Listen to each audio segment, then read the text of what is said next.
Hey, it's LG Shirley. I went from sleeping in the woods to running for mayor, so anything is possible.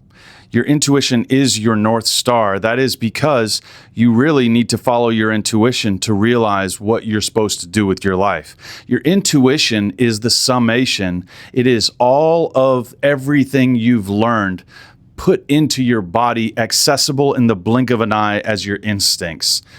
The way I like to explain it is you're walking outside of your new house that you just bought the night before. You just spent the first night in your house ever, and that was the first time you saw the house. You're going out that next morning to get the newspaper, and you're in your robe, you're in your slippers, you're looking for where the paper is. You see that it's on the left side of the sidewalk. You're waving hi to the newspaper boy right after you pick it up. The next day comes along, and now you're wearing your AirPods, you're listening to some music, you got your sunglasses on, you're in your robe, you don't even bend over the next day, you already know where the paper is, you're waving hi to the newspaper boy at the same time as you pick up the paper. That's because when you trust your intuition and you trust all of those signals coming to you, you are actually functioning at your optimal performance, and you're understanding that everything that you've learned in your life is accessible using that intuition, what's inside of you, and just trusting it, trusting the internal computer to function in the blink of an eye. Where people get into trouble is by not trusting that feeling, overthinking things. And I'm not talking about analyzing things. Analyzing is different. You can actually break things down and you can solve complex problems by intentionally thinking about things. But allowing yourself to just go with your gut, that's a superpower, and that uses everything that you've learned in your life without you even having to cognizantly realize, understand, or actively utilize it.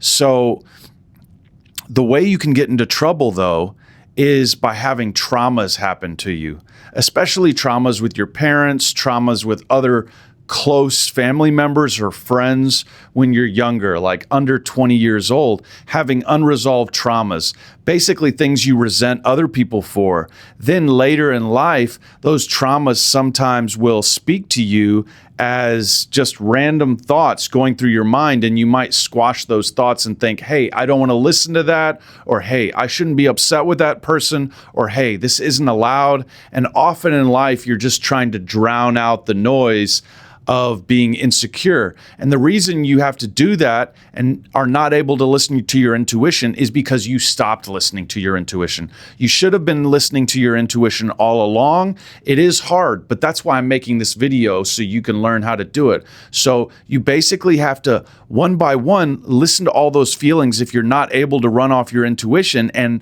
thoughts aren't coming to you other than I'm stupid and all these other thoughts when you just sit and try and let your intuition guide you. Because apart from using your intuition in the moment and using it like some kind of athletic superpower or some kind of in the moment superpower, your intuition is going to feed you what your next steps are at any point in your life of what you should do. And that only becomes stronger by removing those traumas, because now instead of hearing that negative self-talk, instead of hearing those emotions that you should have acted on in yesteryear, and now you have to go and to any of those people who you still have relationships with, you have to deal with those relationships. Because what'll happen is, as you confront those emotions, or as you listen to all those things cropping up in your intuition, all those indirect thoughts that just come to you without having to actively think about it, as you deal with those, all those old issues then become resolved,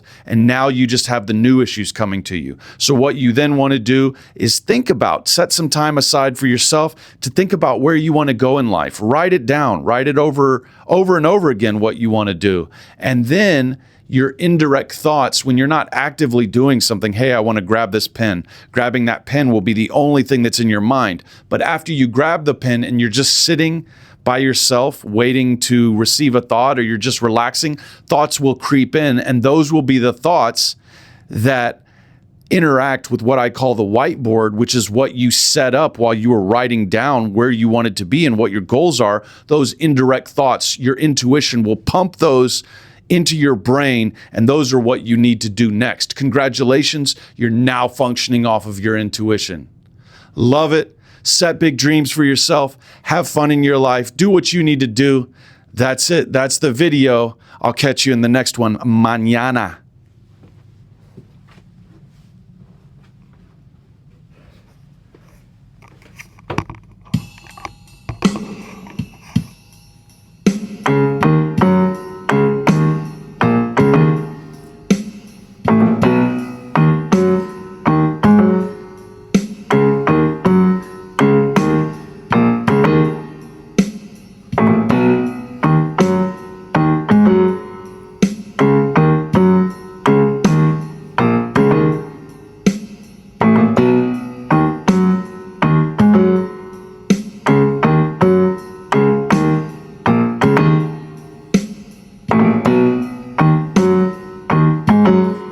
I'm tired of lying, peeping and hiding, low class places. Oh, I'm so tired, baby. I'm tired of worry whenever I come home late.